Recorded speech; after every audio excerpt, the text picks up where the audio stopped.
Welcome once again, my friends, and thank you for stopping by to listen to an old storyteller. Today we have a Filipino tale, and the title of this story is The Battle of the Crabs. One day the land crabs had a meeting, and one of them said, "What shall we do with the waves? They sing so loudly all the time that we cannot possibly sleep." "Well," answered one of the oldest crabs, "I think we should make war on them."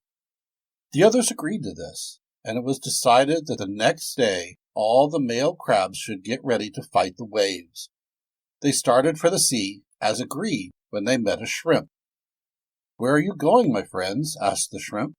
"We are going to fight the waves," answered the crabs, "for they make so much noise at night that we cannot sleep." "I do not think you will succeed," said the shrimp, "for the waves are very strong, and your legs are so weak that even your bodies bend almost to the ground when you walk." Wherewith he laughed loudly. This made the crabs very angry, and they pinched the shrimp until he promised to help them win the battle. Then they all went to the shore, but the crabs noticed that the eyes of the shrimp were set unlike their own, so they thought his must be wrong, and they laughed at him and said, "Friend Shrimp, your face is turned the wrong way. What weapon have you to fight with the waves?" "My weapon is a spear on my head," replied the shrimp, and just then he saw a big wave coming and ran away. The crabs did not see it, however, for they were all looking towards the shore, and they were covered with water and drowned.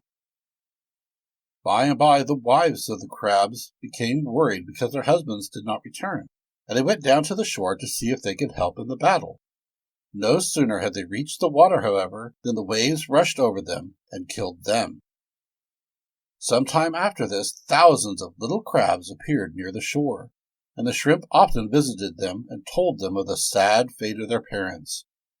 Even today, these little crabs can be seen on the shore, continually running back and forth.